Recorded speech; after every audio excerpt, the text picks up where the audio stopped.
దగ్గర భూములు కొనుక్కున్నారు ఆ భూములన్నీ వాళ్ళే పెట్టొచ్చింది తప్ప ఇప్పుడు పొజిషన్లో పెట్టాలి. అందుకనే గతంలో ప్రభుత్వం సతాయించింది.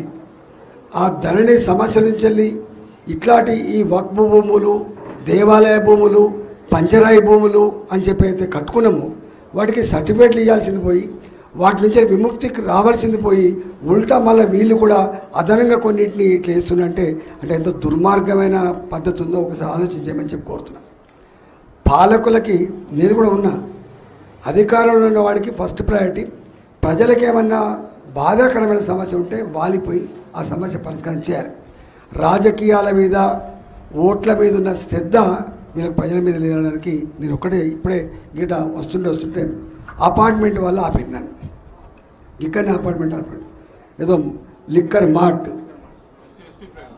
SV brand liquor mart. జనరల్గా మనం ఏం చూస్తామంటే బ్రాండ్ షాప్ అంటే ఇంత కొనుక్కొని పోయేటోళ్ళు చూస్తాం. ఇక్కడ ఖాళీ జాగా ఎక్కడైనా ఉంటే సిట్టింగ్ కూడా ఉంటుంది, పక్క పంటే షెడ్ వేసి సిట్టింగ్ కూడా చేసుకుంటాడు, అది వాళ్ళ డ్యూటీ. కానీ ఏకంగా ఒక ఫంక్షన్ హాలే లిక్కర్ మార్ట్ పెట్టిండ్రు. ఒక 8,000 సెప్ట్ 10,000 మంది ఎట్ టైం తాగేటండి. ఏమంటారు వాళ్ళు, వీళ్ళు మొత్తం 500 మందో 1000 మందో ఇక్కడ తాగుతుంటే ఆ వెహికల్ అన్నీ కూడా మా మొత్తం అపార్ట్మెంట్ ముందు పెడుతున్నారు. మా పిల్లలు బయటికి వెళ్ళడం కష్టమవుతుంది, మా మహిళలకు రక్షణ లేకుండా పోయిందని చెప్పి వాళ్ళు దరఖాస్తు ఇచ్చారు.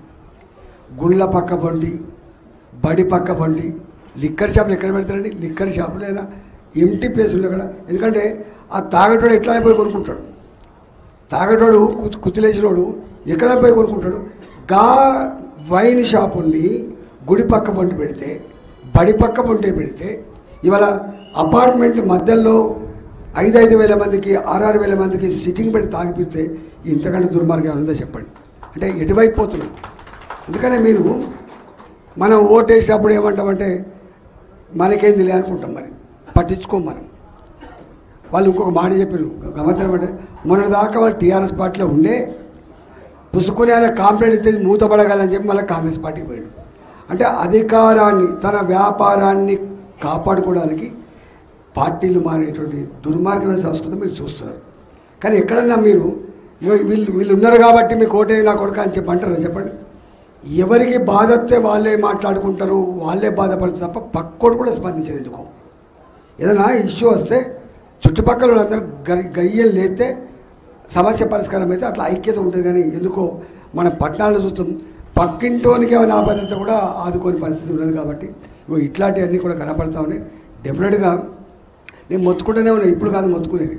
మీరు చూసిందో మన అసెంబ్లీలో మాట్లాడేటప్పుడు నేను అడిగినాను, ముఖ్యమంత్రి గారు 2 గంటలు మాట్లాడతాడు, హరీష్ రావు గారు 2 గంటలు మాట్లాడేది, కేటీఆర్ కూడా 2 గంటలు మాట్లాడేది. మీరంతా ఏం మైకాలు ఉన్నారంటే మొత్తం ఈ ఫ్లైఓవర్ బ్రహ్మాండంగానే ఈ రోడ్లు బ్రహ్మాండంగానే రంగులు పూస్తున్నారని సంతోషపడరు. కానీ అన్నిట్లో నంబర్ 1 తెలంగాణ అని చెప్పింది. ఎవరు చెప్పింది ఈ మాట? ఎవరు చెప్పిందమ్మా? విన్నారా ఎప్పుడన్నా? తెలంగాణ అన్నిట్లో నంబర్ 1 అనమాట. నేను లేచి అడిగిన, అన్నిట్లో నంబర్ 1 నిజమే, కానీ పుస్తలతాళ్ళు తెగిపోయే దాంట్లో కూడా నంబర్ 1 తెలుసా అని నేను. మొత్తం దేశంలో ఉత్తరప్రదేశ్ జనాభా 24 కోట్లు. ఉత్తరప్రదేశ్ జనాభా 24 కోట్లు. 24 కోట్ల జనాభాకు లిక్కర్ ఆదాయం 35,000 కోట్లు వస్తే ఇక్కడ 4 కోట్ల జనాభాకు లిక్కర్ ఆదాయం 45,000 కోట్లు. 45,000 కోట్లు. మొత్తం దేశంలో అతి ఎక్కువ లిక్కర్ తాగే రాష్ట్రం ఏది అంటే తెలంగాణ. దీని గురించి ఎవరు చెప్పారు? నీవు పుస్తకాలు కట్టడానికి నీవిచ్చే కళ్యాణ లక్ష్మి చెక్కుల విలువ 2,000 కోట్లు 2,200 కోట్లు. కానీ కూలి పని చేసుకొని చిన్న చిన్న నౌకరీ చేసుకొని ఆ సాయంత్రం కాగానే ఒకప్పుడు తాగుడు అంటే చుట్టపొడి అయితే దావతుండేది, ఎప్పుడో చుట్టపొడి అయితే దావతుండేది, లేకపోతే ఆదివారం సెలవు ఉంటే దావతుండేది. ఇంత మటన్లో చికెన్ తెచ్చుకొని తిని రోజు దావతలు అయిపోయింది, రోజు చుట్టపొడి వచ్చినట్టు అయిపోయింది. వచ్చిన పైసలన్నీ నాకు తెలిసి ఇలా ప్రజలు సంపాదించిన డబ్బులలో అతి ఎక్కువ డబ్బు ఖర్చు అయ్యేటువంటి దేనికంటే లిక్కర్ మీద ఖర్చు అవుతుంది.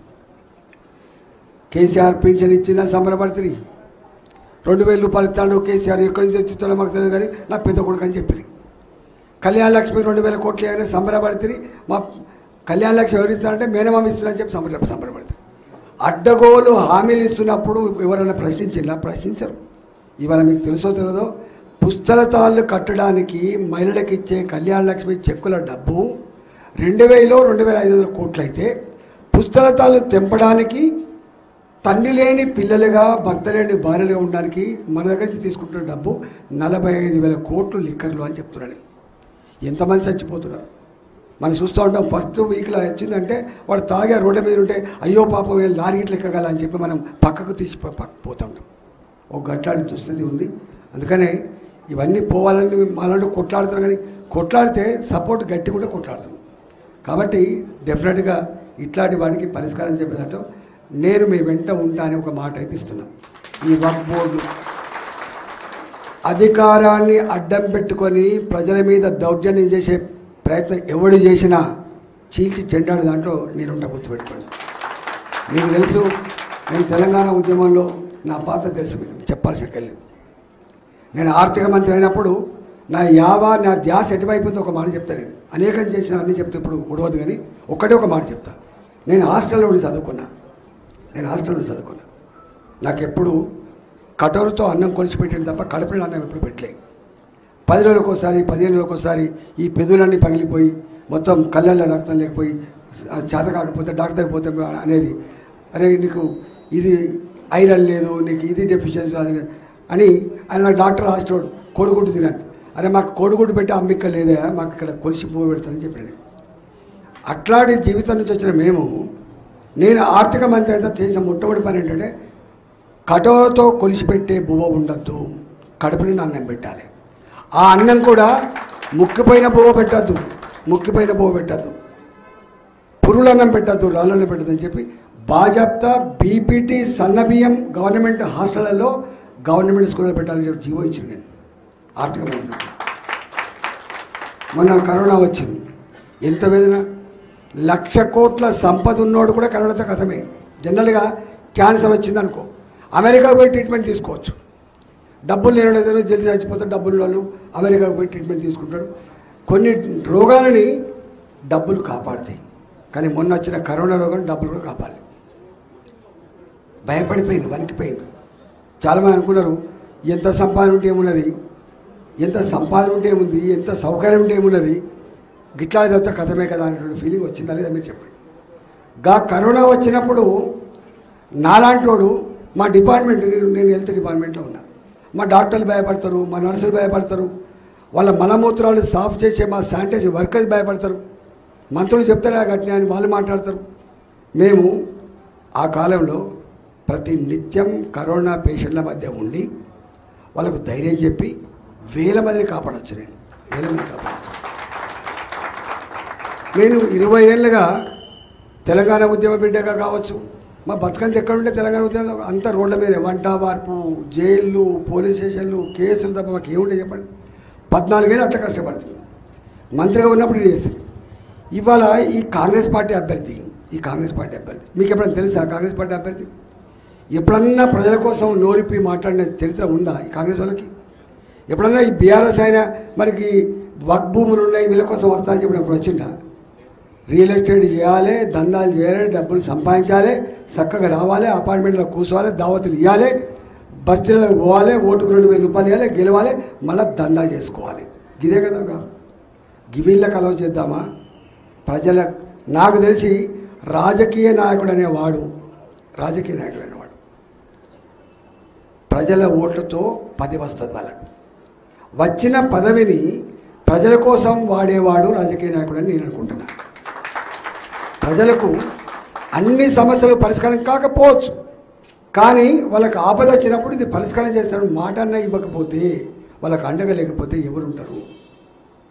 నేను చాలాసార్లు చెప్తా, ప్రజల కాళ్ళకు బిడ్డ ఇది నీ పదవి, నీ అమ్మియలే, మీ నాన్న ఇవ్వలే, ఇది కొనుక్కుంటే దొరికే సరుకు కాదు. వాళ్ళు ఓట్లు వేసి గెలిపిస్తే నీకు ఈ పదవి వచ్చింది, ఆ పదవితో ప్రజల కాళ్ళకు ముళ్ళితే పన్నుతో పీకేంత కల్చర్ ఉండాలి బిడ్డ అని చెప్తాను నేను. డాబు దర్పం కోసం నీకు పదవి రాలే. నీకు పదవి వచ్చింది రియల్ ఎస్టేట్ కోసం కాదు, పదవి వచ్చింది నువ్వు ఈ లిక్కర్ షాపులు నడపడం కోసం కాదు. పదవి వచ్చింది సమాజం చల్లగుండాలని, ఈ రాష్ట్రం ఈ దేశం బాగుపడడానికి మంచి ప్రణాళికలు రూపొందించడానికి వచ్చింది తప్ప ఇంకోటి కాదు. కాబట్టి దయచేసి ఆలోచన చేయండి. నన్ను పట్టుకొని ఈటలాంటి నాలుగు ఒకరు అంటాడు, ఇట్లా లోకల్ నాన్ లోకల్ ఎట్లా డిసైడ్ చేస్తాం చెప్పండి? మీరు అంతా ఎక్కడి నుంచి వచ్చారు? మీరు అంతా లోకల్సా? ఎక్కడో ఊళ్ళలో 40 ఏళ్ళ క్రితం. అంటే గంత మూర్ఖులు వీళ్ళు. అంటే వాడి చాతగానోడు, చేవ లేనోడు, దద్దమ్మ కొడుకులు ఇవి గిట్లాంటి పని చేస్తూ అంటారు. అప్రమత్తంగా ఉండండి. ఇక మోడీకి ఎందుకు ఓటేయాలి? మోడీ కోటేయాలి కదా ఇప్పుడంతా. ఇప్పుడు మొత్తం ఎక్కడ పోయినా మోడీ కోటేయాలంటారు. ఎంత గమ్మతైన నాకు ఒక పిల్లగాడు ఒక చిట్టు రాసిచ్చాడు. మోడీకి ఎందుకు ఓటేయాలనో అభినందన్ తల్లిని అడగమని చెప్తున్నాడు. అభినందన్ తెలుసా? అభినందన్ ఎవరో తెలుసు కదా.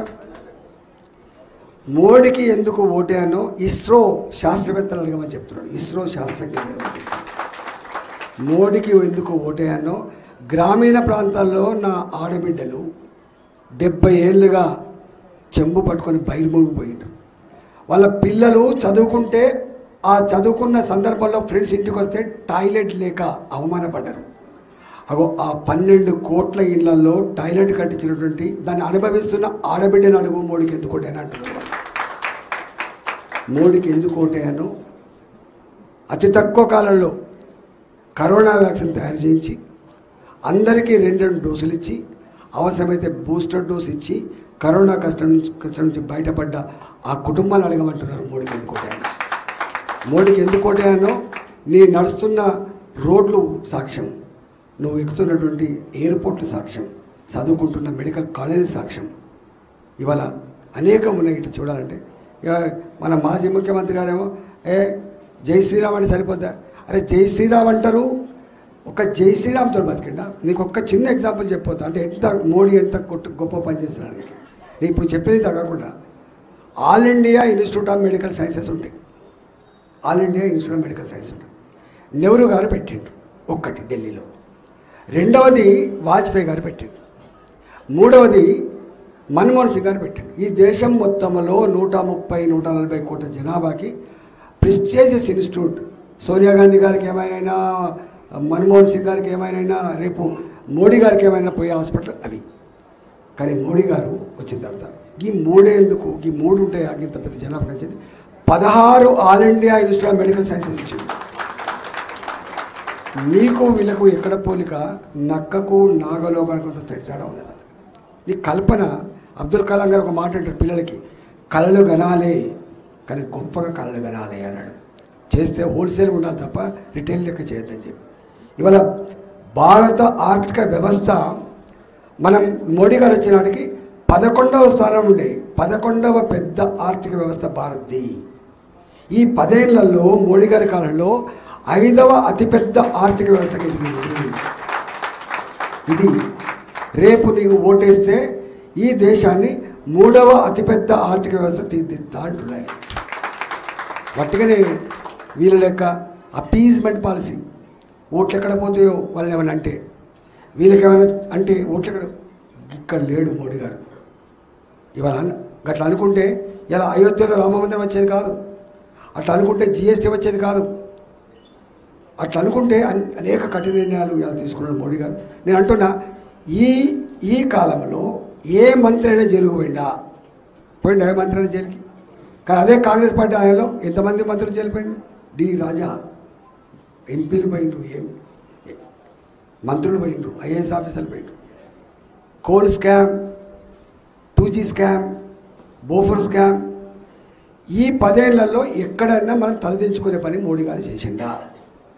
చేయకపోగా మీ పిల్లలు ఉక్రెయిన్ చదివితే, మొన్న యుద్ధం మొదలైతే అక్కడి నుంచి కన్నీళ్లతో పిల్లలు మీకు మెసేజ్ పెడితే ఆ పిల్లల్ని మన ఫ్లైట్లలో తీసుకొచ్చి తల్లిదండ్రులకు అప్పచెప్పిన ఘనత మోడీ గారు. ఏం పోలుస్తుంది? కానీ 100 ఉన్నాయి. జమ్మూ అండ్ కాశ్మీర్ ఇంతెందుకు? నీ హైదరాబాద్ నువ్వు ఏ షాపు పైన పెద్ద షాపు మెటల్ డిటెక్టర్లు ఉండేది కదా. మెటల్ డిటెక్టర్ ఉందా? మెటల్ డిటెక్టర్లు ఉండేది. ఉన్నాయా? ఇవాళ ఉన్నాయా?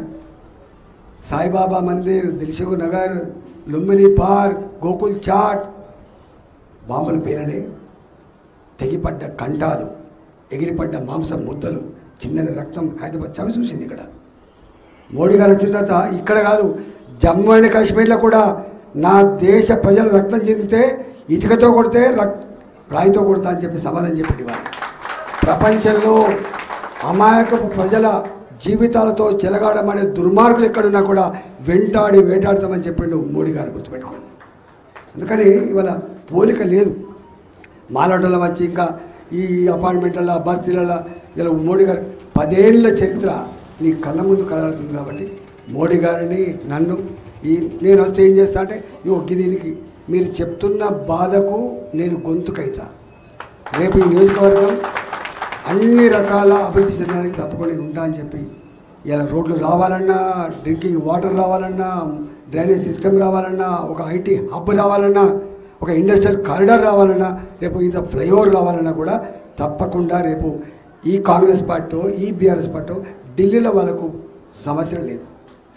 చేస్తే నాలాంటి వాడు డైరెక్ట్గా మోడీ గారి దగ్గర పోయి సార్ ఈ పని చేయమంటే తప్పకుండా చేసేటువంటి శక్తి ఉన్నాడు. కాబట్టి ఓట్లు పోనీయకు, ఆగం కాకుండా మళ్ళీ రాగానే చుట్టపోడని కూలపోడని దావత్ ఇచ్చిందని పైసలు ఇచ్చిందని చెప్పి చేస్తే మనకి ఇట్లే బాధపడే వస్తుంది. కాబట్టి గాడిదలకు గడ్డి వేసి ఆవులకు పాలు పిండితే రావని నేను చెప్పట్లే, కేసీఆర్ చెప్పింది చాలాసార్లు, నేను చెప్పట్లే. అందుకని అట్లాంటి అది గుర్తు చేసుకొని తప్పకుండా నిండు మనసుతో ఆశీర్వదించమని కోరుతూ సెలవు. నమస్కారం. జై తెలంగాణ, భారత్ మాతా జై.